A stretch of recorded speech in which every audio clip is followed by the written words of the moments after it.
Assalamualaikum warahmatullahi wabarakatuh. Alhamdulillahirrabbilalamin. Wabihi nasta'inu ala umurid dunya waddin. Wassalatu wassalamu ala asrafil anbiya'i wal mursalin, Sayyidina wa maulana Muhammadin wa ala alihi wa sahbihi ajmain, amma ba'd. Yang terhormat Abah Ana selaku dosen mata kuliah praktikum khitobah. Pertama-tama, marilah kita panjatkan puja dan puji syukur kepada kehadirat Allah Subhanahu wa Ta'ala, karena atas kelimpahan rahmat serta hidayahnya kita semua bisa berkumpul di majelis ini tanpa ada halangan sesuatu pun, agar kita ringan hati melaksanakan kewajiban-kewajiban kita sebagai muslim, juga bisa menjalankan amal-amal keuntungan lainnya sebagai umat muslim yang taat, seperti halnya membaca Al-Quran. Selanjutnya, sholawat beserta salam dengan kita ucapkan Allahumma sholli ala Sayyidina Muhammad, yang kita haturkan kepada Nabi Muhammad, Nabi Agung Sallallahu Alaihi Wasallam, kepada keluarganya, sahabat dan pengikut-pengikut beliau hingga hari kiamat. Karena berkat perjuangan beliau, kita dipermudah untuk mengenal Islam, sebuah agama yang dipandu oleh Al-Quran. Hadirin yang saya hormati, sebagaimana yang kita tahu bahwa Al-Quran adalah termasuk mukjizat Nabi kita tercinta, di mana keasliannya akan selalu dijaga oleh Allah Subhanahu wa Ta'ala.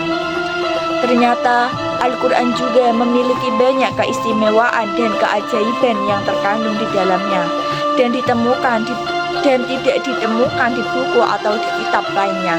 Membaca Al-Quran adalah merupakan ibadah yang memiliki nilai per hurufnya dan mengandung banyak keutamaan. Di antaranya, keutamaan membaca Al-Quran adalah sebagai berikut. Keutamaan pertama yaitu agar kita mendapatkan petunjuk dan rahmat dari Allah Subhanahu wa Ta'ala, sebagai firman Allah dalam Al-Quran yang artinya, dan sesungguhnya Al-Quran itu benar-benar menjadi petunjuk dan rahmat bagi orang yang percaya pada Al-Quran. Quran Surah An-Naml ayat 77. Hadirin yang berbahagia, dengan kita membaca Al-Quran, kita akan diberi petunjuk dalam segala hal yang kita lakukan sehari-hari, baik itu urusan pergaulan dengan manusia, urusan perjodohan atau keluarga, urusan berusaha atau bekerja, urusan mempergunakan harta, bahkan urusan hutang piutang. Allah pun tunjukkan semua melalui Al-Quran. Tinggallah kita sendiri mau atau tidak mengambil petunjuk-petunjuk itu.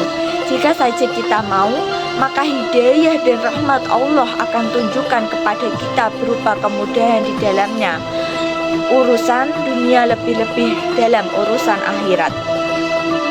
Hadirin yang berbahagia, keutamaan yang kedua dari keutamaan membaca Al-Quran yaitu sebagai penawar atau obat penyembuh. Sebagaimana firman Allah Subhanahu wa Ta'ala yang artinya, seandainya kami menjadikan Al-Quran bacaan dalam bahasa selain Arab, niscaya mereka akan mengatakan, mengapa ayat-ayatnya tidak dijelaskan dengan bahasa yang kami pahami? Apakah patut Al-Quran dalam bahasa selain Arab, sedangkan Rasul adalah orang Arab? Katakanlah, Al-Quran adalah petunjuk dan penyembuh bagi orang-orang yang beriman, sedangkan orang-orang yang tidak beriman, pada telinga mereka ada penyumbat dan mereka buta terhadap Al-Quran. Mereka itu seperti orang-orang yang dipanggil dari tempat yang jauh.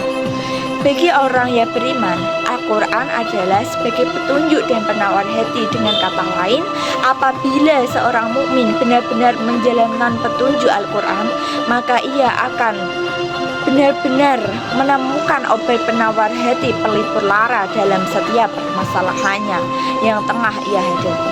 Bagi orang yang beriman, ayat-ayat Al-Quran digunakan sebagai petunjuk obat pelipur lara atau solusi yang baik secara langsung atau tidak langsung ataupun berangsur. Misalnya berkah membaca Al-Quran, pikiran kita menjadi tenang, masalah atau penyakit kita mereda lalu menghilang dan sembuh. Sebelumnya kalau Allah menghendaki tidak ada satu hal yang tidak mungkin. Hadirin yang berbahagia, oleh karena itu marilah kita jadikan Al-Quran sebagai petunjuk setiap langkah kita, sebagai penawar hati sekaligus solusi dalam setiap masalah, juga sebagai obat penyembuh dari setiap penyakit yang menimpa kita atau orang-orang di sekitar kita. Kiranya ini saja yang dapat saya sampaikan. Pidato singkat ini semoga dapat menginspirasi kita semua dan terus semakin rajin membaca Al-Quran. Paling tidak sehari 1 halaman, kalau tidak mampu per hari cukup 5 ayat.